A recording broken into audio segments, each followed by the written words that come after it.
कि आपको जितनी भी सिद्धि हैं, जो भी आप चमत्कार या भूत भगाने का दावा करते हैं, जिसको लेकर लोग सवाल उठा रहे हैं कि आप कहते हैं कि मैं कैंसर ठीक करने का दावा नहीं करता, मैं कोई भी इस तरह का कोई दावा नहीं करता चमत्कार का, लेकिन आप भूत भगाने का दावा करते हैं। सवाल उठ रहे हैं कि आपके दिव्य दरबार में इस तरह की क्लिपिंग्स हैं आपके ही चैनल पे पड़ी हुई है, लेकिन जब हम बड़े मंच पर जाते हैं और हम किसी जगह पर जाकर ये दावा करते हैं कि हम भूत पिशाच भगाएंगे, जैसा कि नागपुर की अंधश्रद्धा उन्मूलन समिति के श्याम मानक जी ने कहा कि भाई आप जो हैं वो ये दावा मत कीजिए, आप अपने धर्म का प्रचार प्रसार कीजिए, वो बहुत खुश हैं, आप हिंदू धर्म को सर्वश्रेष्ठ बनाइए, वो बहुत खुश हैं, लेकिन आप ये मत कहिए कि मैं भूत भगा दूंगा, मैं तुम्हारी अगला प्यासा कुआं के पास आता है, आ जाओ, दरबार खुला लगा, 4 लाख लोगों, हम फिर महाराष्ट्र जाएंगे और वहां फिर ताल ठोक कर बुलाएंगे। भोले भाले लोगों को धर्मांतरण करवाते हैं, जो दूसरे धर्म ले जाते हैं, दूसरे धर्म में ले जाते, भोले भाले लोगों का जो शोषण करते हैं, हमारे सनातनियों का जो शोषण करते हैं। जय हिंद, वंदे मातरम। दोस्तों, आजकल बागेश्वर धाम वाले धीरेन्द्र कृष्ण शास्त्री जी के ऊपर काफी एलिगेशन लग रहे हैं। इनके ऊपर आरोप है कि ये अंधविश्वास फैलाते हैं। इनके आश्रम के कुछ वीडियो ऐसे हैं जहां पर लोग पता नहीं अजीबोगरीब हरकतें कर रहे हैं, चाहे वो महिलाएं भी हैं, पुरुष भी हैं। तो इनके ऊपर ये आरोप है कि आप भैया अंधविश्वास फैलाते हो और भूत पिशाच तो होते नहीं हैं, तो आप क्यों बोलते हो कि मैं भूत भगा देता हूं। तो आइए देखते हैं ये सारा इंटरव्यू। इसको सुनना बहुत ज़्यादा जरूरी है, क्योंकि सुनने के बाद ही फिर हम अपनी राय भी रख सकते हैं। तो वीडियो लगाता हूं मैं स्क्रीन पर, और वीडियो के एंड में मैं अपने व्यू, अपने विचार बताऊंगा, तो वीडियो एंड तक जरूर देखिएगा। या फिर यह विश्वास है उनको लेकर पक्ष में आई स्टैंड विद महाराज जी, ये भी एक ट्रेंड चल निकला है। कई लोग कह रहे हैं कि अंधविश्वास है, माइंड रीडिंग जैसा एक गेम है। तो चलिए, खुद पंडित धीरेन्द्र कृष्ण शास्त्री जी हमारे साथ हैं। महाराज जी, आपका स्वागत है न्यूज नेशन पर। ये बताइए कि आपने तो आज खुला दरबार भी लगा दिया, लेकिन आपके चैलेंज देने वाले, बहुत धन्यवाद बहन जी, आपको चैलेंज देने वाले अभी भी संतुष्ट नहीं है। वो कह रहे हैं ये दरबार जो है वो छतरपुर धाम में क्यों लगा रहे हैं, ये चमत्कार सिर्फ धाम तक ही क्यों कभी कर नहीं सकते। ये रावण के खानदान के हैं। आज 4 लाख लोगों के बीच, और 4 लाख लोगों के बीच, और पूरे देश की मीडिया, नेशनल मीडिया आज वहां सामने थी। तुम आपने लाइव चलाया कि नहीं? और लाइव चलाया होगा तो उसमें आज देखा होगा सनातन का झंडा गड़ गया, चुनौती देने वाले के मुंह पर तमाचा लग गया है। और आप, हमें सफाई देने की आवश्यकता नहीं है। जिसको जरूरत हो लिंक पर जाकर देख ले, अथवा कल फिर दरबार रायपुर छत्तीसगढ़ में लगेगा, उसको देख ले। ठीक है, एक बात बताइए, मैं आपसे समझना चाहती हूँ कि लोगों को जरा ये समझाइए कि आपको जो ये कृपा प्राप्त है, ये आखिर कैसे मिली है? ये कृपा कहां से आई है, किस तरह से आपको ये शक्ति मिली है? थोड़ा समझाइए ताकि लोगों को भरोसा हो सनातन की शक्ति में। बहुत अच्छा प्रश्न है। हमारे परंपरा में 3 पीढ़ियों से दरबार लग रहा। हमारे दादा गुरुजी भी दरबार लगाते थे। दादा गुरुजी के पूर्व में भी एक संत थे, वो भी उन पर भी कृपा थी। तीसरी पीढ़ी में हम हैं, और ये बचपन से ही हम बागेश्वर बालाजी के चरणों की सेवा में हैं। सनातन में मंत्रों की ताकत का प्रत्यक्ष प्रमाण बागेश्वर बालाजी का दिव्य दरबार है। भारत के इतिहास में पूरी नेशनल टीवी के सामने, चैनल के सामने आज तक किसी भी पादरी या मौलवी ने नहीं दिखाया होगा, लेकिन भारत के इतिहास में पहली बार आज रायपुर में बागेश्वर बालाजी ने झंडा गाड़ा है। ठीक है, आपने रायपुर में झंडा गाड़ा है, आपके अपने लाखों अनुयायी हैं जो आप में भरोसा रखते हैं, उस गद्दी में भरोसा रखते हैं, उसकी शक्तियां अपनी जगह हैं। बालाजी में आपके ऊपर भी लोगों का अटूट भरोसा है। लेकिन आप करते क्या हैं? आप क्या दावा कर रहे हैं कि आप लोगों का भूत भविष्य बता देते हैं, आप लोगों के कष्ट हरने की शक्ति रखते हैं, उस पर्ची में क्या लिख कर देते हैं, क्या चमत्कार करते हैं बालाजी की कृपा से ही? अगर हम कहें तो कोई भी दावा नहीं करते। हम ये भी नहीं कहते हैं कि हमारे पास आने से आपका कैंसर ठीक हो जाएगा, रोग ठीक हो जाएगा, या ऐसा हो जाएगा। हमारे पास में कुछ भी ऐसा नहीं है। हमें तो जो बालाजी का आभास लगता, भटके हुए रास्ते के लोगों को मार्ग दिखाने का, भाई ऐसा करो, ईश्वर से प्रार्थना करो। और ईश्वर से प्रार्थना करना 25 अनुच्छेद के अंतर्गत लॉजिक है, धार्मिक मौलिक अधिकार है। तो हम अपने इष्ट का प्रचार कर रहे हैं, और इष्ट के प्रचार के साथ साथ बागेश्वर हनुमान जी से जोड़ रहे हैं। जैसे अन्य लोग भी अपने अपने धर्म को बढ़ाने के लिए धर्मांतरण करवा रहे हैं, हम तो केवल बालाजी से स्तुति करके, प्रार्थना करके जोड़ रहे हैं। तो इसमें कौन सा गुनाह है? आपने धर्मांतरण की बात की, दावा नहीं हमारा, और बाकी जिसको अनुभव करना हो दरबार में आवे। आपने धर्मांतरण की बात की। धर्मांतरण को लेकर छत्तीसगढ़ के मंत्री ने आज ये कहा है कि अगर आप साबित कर दें कि छत्तीसगढ़ में आपने आरोप लगाए थे ना कि धर्मांतरण हो रहा है, अगर आप साबित कर देंगे तो राजनीति छोड़ देंगे, आपसे माफी मांगेंगे, आपके भक्त बन जाएंगे। तो आप सिर्फ बड़ी बड़ी बातें ही बोलते हैं, वो आरोप लगा रहे हैं, करते कुछ नहीं। देखो भाई, हमको तो यहाँ जो लोगों ने आके कहा, उसमें जो है उन्होंने बताया, वही बात हमने मीडिया के सामने बोल दी। और उसके लिए हमें ज्यादा खोजबीन करने की आवश्यकता नहीं है, ये हमारा विषय नहीं है। हम क्योंकि राजनीतिक, लेकिन आप इतने बड़े आदमी, अगर आप कुछ बोलेंगे उस बात का वजन होगा, आपको खोजबीन नहीं करनी चाहिए थी महाराज जी। अध्यात्म से संबंधित पूछिए। अध्यात्म से संबंधित? ना, आप अध्यात्म से पूछिए, उसमें हमारा वजन होगा। चलिए ठीक है, अध्यात्म पर आते हैं। अध्यात्म पर आते हैं, चलिए कोई बात नहीं, आपके हिसाब से अध्यात्म पर आते हैं। सनातन धर्म तो सिखाता है कि आप जो हैं वो शांति बनाए रखें, मीठी वाणी बोलें, कृपा करें, माफी दें, ये सब सनातन सिखाता है। लेकिन आपकी जो वाणी है उसमें जिस तरह की बातें आपने बोली हैं, वो तमाम लोग कह रहे हैं कि भाई ठीक है, संत को शोभा नहीं देती। हम बोले, एक आम आदमी बोले समझ में आता है, लेकिन संत को नहीं शोभा देती, एक गद्दी के उत्तराधिकारी को नहीं शोभा देती। हम कोई साधु नहीं है। सठे साठ्यम समाचरेत, जो जैसा समझेगा। हमारे शास्त्रों में शस्त्र शास्त्र दोनों की व्यवस्था है। हमें तो सनातन का बनाना है। आप शस्त्र से समझोगे या शास्त्र से, हमें अपने धर्म की रक्षा करनी है। शास्त्र से भी करेंगे और शस्त्र से भी करेंगे। और हमारे अध्यात्म के प्रत्येक देवी देवताओं के हाथ में शास्त्र भी है और शस्त्र भी है। तीसरी बात, हमारी वाणी जोश में आवेश में बिल्कुल असीमित हो जाती है, इसमें कोई संदेह नहीं है, लेकिन हमेशा सत्य पर होती है और सनातन के लिए होती है। और अगर ये अनलॉजिकल है तो अपने धर्म की रक्षा के लिए थोड़ा सा ट्रैक से बदल कर बोलना, अगर गलत है तो उनको लगने दीजिए, उनको ना सुनना चाहिए और उनको कान में अपने रुई लगा लेनी चाहिए। आप कह रहे हैं आपको गुस्सा आता है, आप खुद मान रहे हैं, तो बाबा जी आपको इतना गुस्सा क्यों आता है महाराज जी? किस बात से आप इतने नाराज हो जाते हैं? वैसे तो अभी आप मुस्कुरा रहे हैं लगातार, मेरे सामने तो आप मुस्कुरा रहे हैं, लेकिन आप इतना नाराज हो जाते हैं। बात फैलाते, जो भोले भाले लोगों को धर्मांतरण करवाते हैं, जो दूसरे धर्म ले जाते हैं, दूसरे धर्म में ले जाते भोले भाले लोगों का जो शोषण करते हैं, हमारे सनातनियों का जो शोषण करते हैं, और जो सनातन के संतों को पाखंडी कहते हैं, सबको एक जैसा तोलते, सबके ऊपर उंगली उठाते, सब ब्राह्मणों के ऊपर उंगली उठाते, सब भक्तों के ऊपर उंगली उठाते, जातिवाद फैलाते, कभी ये अलग है ये अलग है, हिंदू एकता की बात नहीं करते तो गुस्सा आ जाता है। अगर ये गलत गुस्सा है तो भगवान कृष्ण ने भी बंसी भी बजाई और चक्र सुदर्शन भी चलाया है, लक्ष्मण जी ने राम जी की सेवा भी की और जनक जी को आवेश दिखा करके बताया भी है, राम जी ने समुद्र के पास जाकर स्तुति भी की और धनुष बाण मार करके आवेश दिखा करके भी समझाया कि माय डियर सावधान रहिए वरना ठटरी भर जाएगी। ये ठटरी कैसे बनती है बाबा जी? ये बहुत वायरल हो रहा है, बड़े मीम भी बन रहे हैं इसके, आपको पता है?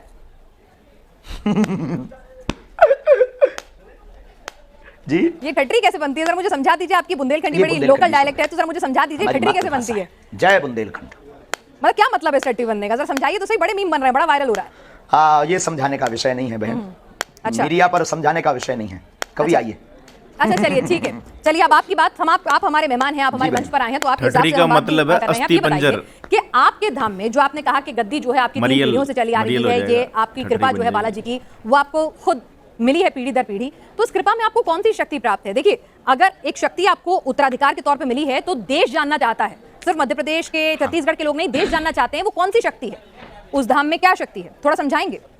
क्या कनेक्शन है आपका और बालाजी का और हनुमान जी का? गुरु कृपा और इष्ट कृपा है। हमारे पास कोई ऐसी शक्ति नहीं है जो हमें दिखाई देती हो और कोई ऐसी शक्ति नहीं है जिसकी आवाज़ हमें सुनाई देती हो। हमारी गुरु कृपा है, बालाजी की कृपा है, हमें आभास होता है बालाजी की सेवा का। और आपने कहा क्या कृपा है बालाजी की? यही कृपा है कि आज लाखों लोगों के सामने बालाजी ने झंडा गाड़ दिया। लेकिन एक बात बताइए, लाखों लोगों के सामने आज सबको टेंशन है बागेश्वर धाम के नाम से, प्रत्येक मिशनरियों को, इससे बड़ी कृपा क्या हो सकती है? लेकिन धीरेन्द्र कृष्ण शास्त्री जी, आज सबको खौफ है बागेश्वर बालाजी के दरबार के नाम से। क्यों? क्योंकि सबकी दुकानें मिशनरी वालों की बंद हो रही हैं। इससे बड़ी कृपा क्या हो सकती है? और कुछ देखना हो तो अभी ट्रेलर है, पिक्चर बताएंगे। अच्छा ट्रेलर है, पिक्चर में क्या होगा? पिक्चर में क्या होगा? पिक्चर में सनातन राममय होगा, पूरी दुनिया भारत राममय होगा और संतों का झंडा फिर से लहराएगा। आपको हिंदुस्तान सेकुलर पसंद नहीं है, क्योंकि आप बार बार कहते हैं कि भारत को हिंदू राष्ट्र बनाना है, आपको सेकुलर हिंदुस्तान पसंद नहीं है? क्या हिंदू राष्ट्र है? पता नहीं आप लोग किस दुनिया में जी रहे हो। भारत हिंदू राष्ट्र है, घोषणा की आवश्यकता। अच्छा, तो आप बहुसंख्यक लोग हिंदू हैं तो हिंदू राष्ट्र, लेकिन आप बहुसंख्यक लोग हिंदू नहीं है, ये गलत साबित कर दीजिए। नहीं, लेकिन देश के संविधान के हिसाब से तो हमारा विषय कंट्रोवर्सी या अनलॉजिकली होते ही नहीं, चाहे दरबार की बात हो या दरबार के बाद की बात। अनलॉजिकली समझ में लोगों को नहीं आती है, क्योंकि हम आवेश में जो बोल जाते हैं तो लोगों को वो याद रहता है। नहीं, एक बात बताइए धीरेन्द्र कृष्ण शास्त्री जी, पूजा संपन्न होती है, हम कहते हैं धर्म की जय हो अधर्म का नाश हो, और वो धर्म कोई भी हो सकता है। प्राणियों में सद्भावना और विश्व कल्याण की हम बात करते हैं, वो धर्म किसी का भी हो सकता है। हमने ये तो कहा नहीं है, हमने बिल्कुल आज भी कर रहे हैं, इसीलिए तो सनातन धर्म महान है। सिर्फ एक ही धर्म है जो विश्व कल्याण की मंगल कामना करता हो, सनातन धर्म पर इसीलिए तो गौरव है जो वसुदेव कुटुंबकम की चर्चा करता हो। सनातन धर्म इसलिए तो आदि प्राचीन काल का सनातनी है, अति प्राचीन है, क्योंकि उनके मंदिरों की घंटियों के बाद विश्व का कल्याण हो, विश्व का मंगल हो, विश्व की जय हो। नहीं तो आप एक बात बताइए, विश्व में शांति हो। नहीं, विश्व में शांति हो, लेकिन सनातनी तो ऐसा है लेकिन जो ये मंगल कामना करता है। बाकी लोग तो काटने मारने की बात करते हैं। कौन लोग हैं वो जो काटने मारने की बात करते हैं? पता नहीं, आपसे ज्यादा बेहतर कौन जानता है इस दुनिया में मेरी बहन। नहीं, आप महाराज हैं, आपको सिद्धि प्राप्त है, हम तो आपके जवाब का इंतजार कर रहे हैं। और आप कह रहे हैं ना मैं बहुत ही मुंहफट हूं, इसीलिए मेरे दुश्मन भी बहुत हो जाते हैं, कई लोगों को ये पसंद नहीं आता है, तो हम सिद्धि हमारी एक दरबार की गद्दी तक सीमित है, अभी तो हम सामान्य हैं। अभी आप सामान्य हैं, तो यानी आप ये मानते हैं कि आपको जितनी भी सिद्धि हैं, जो भी आप चमत्कार या भूत भगाने का दावा करते हैं, जिसको लेकर लोग सवाल उठा रहे हैं कि आप कहते हैं कि मैं कैंसर ठीक करने का दावा नहीं करता, मैं कोई भी इस तरह का कोई दावा नहीं करता चमत्कार का, लेकिन आप भूत भगाने का दावा करते हैं, सवाल उठ रहे हैं कि आपके दिव्य दरबार में इस तरह की क्लिपिंग्स हैं आपके ही चैनल पे पड़ी हुई, कैसे भगाते हैं? भगाने का दावा भी हमने नहीं आज तक किया और हमारा हमेशा डिस्क्लेमर रहा। देखो, हनुमान चालीसा में लिखा भूत पिशाच निकट नहीं आवे, महावीर जब नाम सुनावे। तो या तो हनुमान चालीसा गलत है, ये आप तय कर लीजिए कि हनुमान चालीसा गलत है। अगर हनुमान चालीसा गलत नहीं है तो उसी हनुमान चालीसा के लॉजिक पर हम बात कर लेते हैं। अब आप निर्णय करके बताइए कि हनुमान चालीसा गलत है। नहीं, देखिए, मैं तो खुद एक हनुमान भक्त हूं, तो इसीलिए उस बारे में नहीं जानते हैं, लेकिन निश्चित तौर पर कि कोई भूत भगाने का दावा करेगा तो हमारा देश का कानून में कहता है। जय हो हमारी बहन की। तो फिर ये भूत प्रेत की बात कैसे गलत है? पहली बार कोई ऐसा एंकर मिला है हमें। I proud of you my dear sister.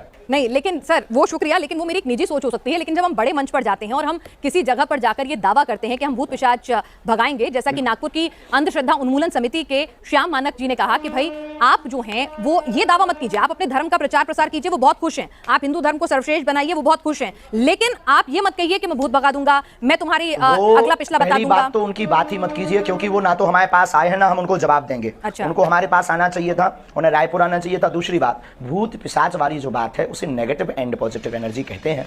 आप बताइए, क्या आप साइंस में नेगेटिव पॉजिटिव एनर्जी मानी जाती है? नहीं।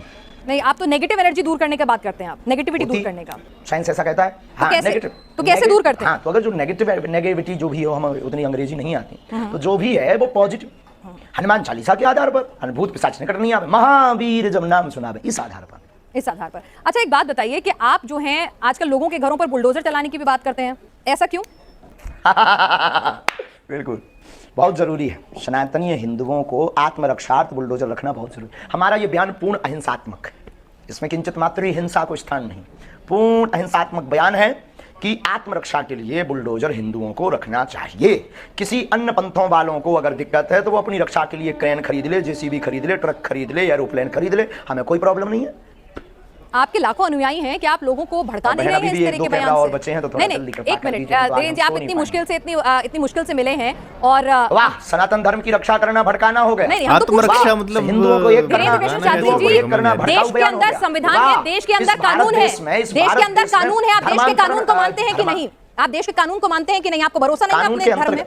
तो वही तो कह रही हूँ कि क्रेन रख ले, वो बंदूक रख ले, पिस्टल रख ले, संविधान स्वीकार किया है। हाँ, तो उससे अच्छा है कि सब देश के संविधान और कानून को देखेंगे। हमारे पूर्वजों ने स्वीकार किया है, हमारी तो सुन लीजिए। अच्छा, तो आप बोल लो। नहीं, आप बोलिए, आप मेरे मेहमान हैं, आप बोलिए। हमारे पूर्वजों ने संविधान स्वीकार किया है और हम कानून के साथ हैं, क्योंकि हम कानून के अंतर्गत हैं। हमारे पूर्वजों ने संविधान स्वीकार किया, आत्मरक्षा करना कानून के अंतर्गत है और कानून भी शस्त्र रखने का लाइसेंस देता है। ये लाइसेंस देने का जो कानून है इसे बंद करवाओ। बुलडोजर तो आत्मरक्षा के लिए दिया जाता है। बुलडोजर, क्रेन, ये सब बातें आत्मरक्षा के लिए आम आदमी तक पहुंचे हैं, आपको नहीं लगता है? अच्छा, चलिए, आपको लगता है कि लॉजिकल है। ये बताइए कि आप, अरे भाई, बुलडोजर क्रेन कुआं खोदने के काम आएगा। कुआं किस लिए खुदवा रहे हैं? जरूरी है, सब कुछ जरूरी है। देश में पानी की किल्लत होगी, किसानों को आगे बढ़ना है, हमारे किसान परेशान है, खेती के लिए कुआं भी जरूरी है और आत्मरक्षा के लिए बुलडोजर भी जरूरी है। बुलडोजर। अच्छा, ये बताइए, आप फिल्मों को लेकर भी आप लगातार बयान दे रहे हैं, फिल्मों से क्या आपत्ति है? आप कह रहे हैं आप तो अध्यात्म से जुड़े हैं, आप बालाजी हनुमान जी से जुड़े हैं, जो अपना काम कर रहे हैं उन्हें करने दीजिए। जो सनातन विरोधी है, हमें उन सबसे आपत्ति है, केवल उनसे नहीं। जो सनातन विरोधी है उस एक व्यक्ति से आपत्ति है। जैसे हमसे लेकर के, क्योंकि हम सनातनी हैं, जैसे हमारे लिए पूरी वामपंथियों को आपत्ति है कि आप लोगों को परेशान कर रहे हैं। आज 3 दिन से डिबेट चला रहे हैं, हमारे ऊपर आरोप, हमारे प्रति। अगर आज ना बालाजी की कृपा होती, आज अगर हमने झंडा ना नेशनल मीडिया के सामने बालाजी ने ना गाड़ा होता, तो हमारी तो फजीयत, तो सनातन धर्म संतों की फजीयत हो गई थी। तो जैसे उन लोगों को दिक्कत है सनातन धर्म के एक सच्चे सिपाही से, वैसे हमें भी उन वामपंथियों से, सनातन विरोधियों से दिक्कत है। और अगर ये गलत है तो ये गलत हमारा बना रहने दीजिए सनातनीय हिंदुओं को। लेकिन आप तो खुद कहते हैं हिंदू बहुसंख्यक हैं और अपने आप में आप कह रहे हैं कि भारत जो है हिंदू राष्ट्र है, तो हिंदुओं को किससे डरने की जरूरत है? हिंदू पर कैसे आंच आ रही है? किसी से डरने की क्या जरूरत है? हम तो हैं, कोई डर थोड़ी रहा है। डर रहा होता तो इतना मुखर करके क्यों बोलता? कोई डर रहा होता तो इतना ताल ठोक कर, ललकार कर कोई पूरे नेशनल मीडिया के सामने क्यों बोलता? कोई डर रहा होता तो सबका सामना क्यों करता? डर रहा होता तो आपसे डिबेट में बात, आपसे आपके प्रश्नों के क्वेश्चन के आंसर क्यों देता? ठीक है, तो अगर डर नहीं रहे थे तो हिंदू डर नहीं रहा, हिंदू जग रहा। ठीक है, आपके ऊपर हिंदुओं को बहुत भरोसा है। अच्छा, धन्यवाद। एक मिनट में धीरेन्द्र जी, आप कार्यक्रम मत छोड़िए, बस मुझे 5 मिनट दे दीजिए। मेरे मुश्किल से 2-3 सवाल और हैं, ठीक है? अब आप इतनी मुश्किल से मिले हैं तो आप और आपका मेरा तो एक अलग रिश्ता भी नहीं, हम दोनों हमारे सामने बहुत कैमरा है, हम कार्यक्रम नहीं छोड़ते, आप सामने आ जाओ, 2 से 3 तो मैं कह रही हूँ ना आपसे, बस मुझे एक बात बता दीजिए कि आप एक बात बता दीजिए, आपके अंदर लोगों की इतनी आस्था है, लोगों का इतना विश्वास है, लोग कह रहे हैं, आप सोशल मीडिया जाएंगे तो बहुत सारे सवाल हैं आपके भक्तों के। हमने भी वहां पर धाम में जाकर भी भक्तों से पूछा, वो कह रहे हैं बाबा जी क्यों नहीं आ जाते सामने, बाबा जी क्यों नहीं जाके उनका चैलेंज स्वीकार कर लेते? दिक्कत क्या है? हमें बाबा जी पे पूरा भरोसा है, बालाजी महाराज पे पूरा भरोसा है।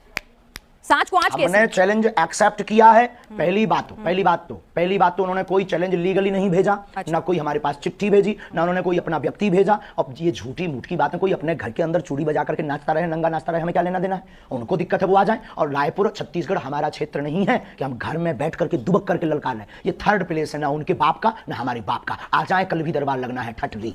लेकिन धीरेन्द्र जी वो कह रहे थे क्या वो किसी न्यूट्रल बैकग्राउंड पे भी आने के लिए तैयार है? कोई ऐसी जगह जहां पर ना नागपुर हो, ना मध्य प्रदेश, छत्तीसगढ़ या छतरपुर धाम हो, कोई ऐसी जगह जो दोनों के लिए वो बता दें। हम तो शिमला चलेंगे, हम तो दिल्ली हम कह रहे हैं आप न्यूज नेशन आ जाइए, आपसे मुलाकात का भी मन है। आप न्यूज नेशन आ जाइए, न्यूज नेशन के मंच पर आ जाइए। किलोमीटर है, ये झूठी बात। आप न्यूज नेशन आ जाइए, श्याम मानव जी को भी बुला लेते हैं और हाथ कंगन को आरसी क्या हमारे मेहमान बनकर आइए। कुआं थोड़ी चल करके पैसे के पास जाएगा। अच्छा नहीं प्यासा कुआं। हाँ तो आप कह दीजिए कि आप जैसे यहाँ न्यूज नेशन उन्होंने कैमरा भेज दिया, सुरक्षा की गारंटी आपकी और उनकी है।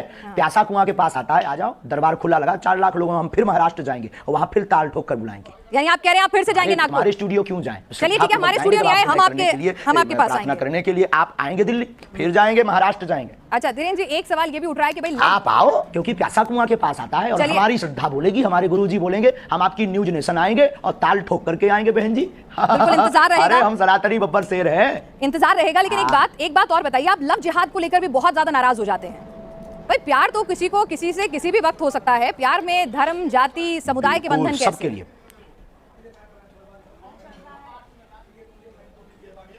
हाँ, लेकिन प्यार करना गलत नहीं है, लेकिन प्रायोजित ढंग से प्यार के चक्कर में फंसाकर हमारी बहन बेटियों के 36 टुकड़े करना क्या सही है?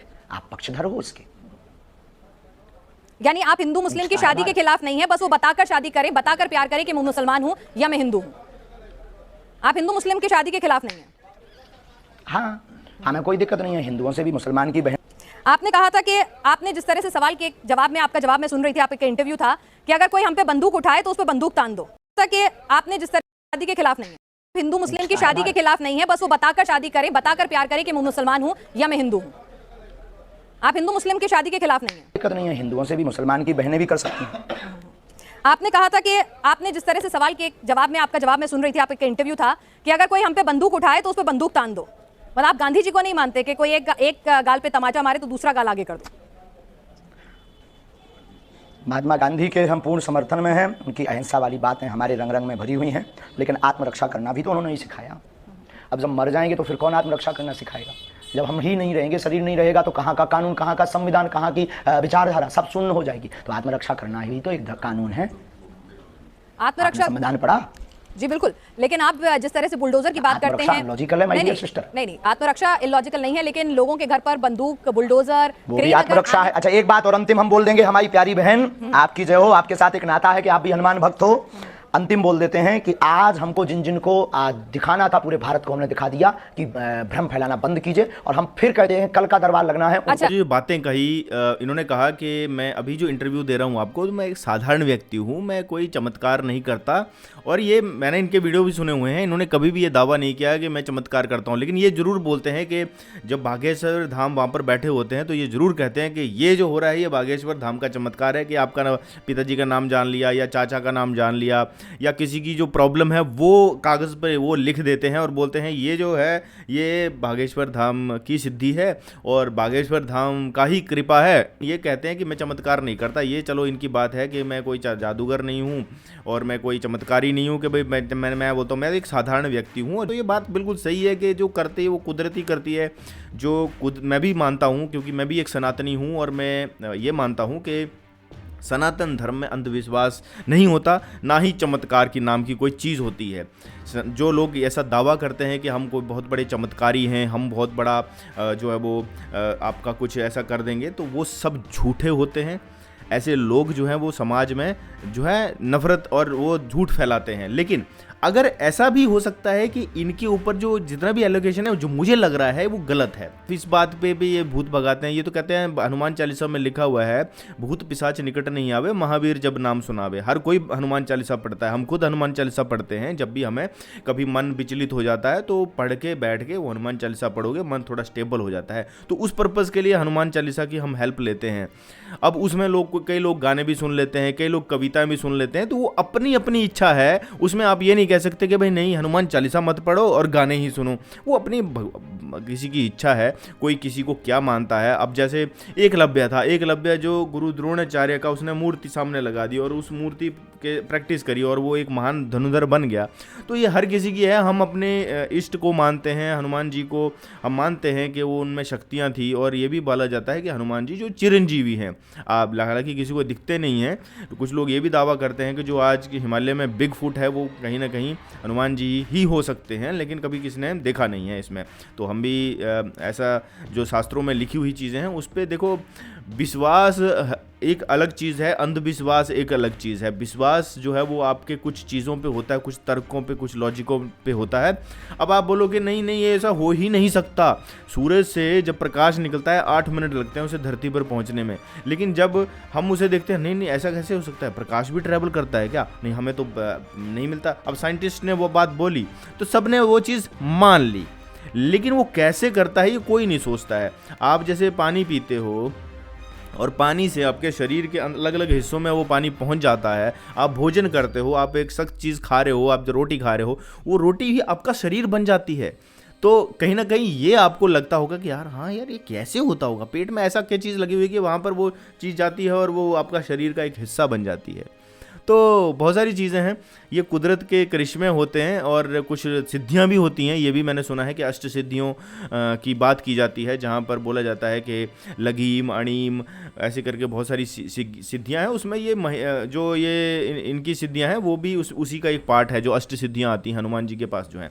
तो उन अष्ट सिद्धियों में जब आप वो सिद्धियां हासिल कर सकते हो तो आप माइंड रीडिंग कर सकते हो।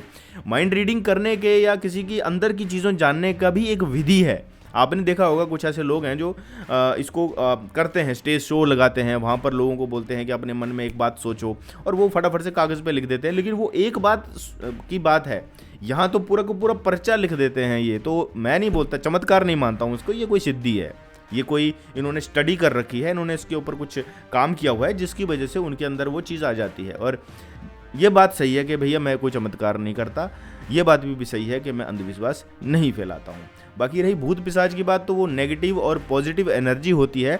मैं भी ऐसा मानता हूँ कि नेगेटिव एनर्जी होती है, क्योंकि अक्सर आपने देखा होगा कुछ ऐसे लोग हैं जब वो आपके पास आते हैं तो आपको उनसे ना नेगेटिव वाइब्स मिलती हैं कि यार ये बंदा ना हमेशा से गलत बातें ही करता है, तो ये जब भी आएगा तो गलत बात ही करेगा, तो उसके जब वो आएगा तो उसका ऑरा ऐसा नेगेटिव होता है।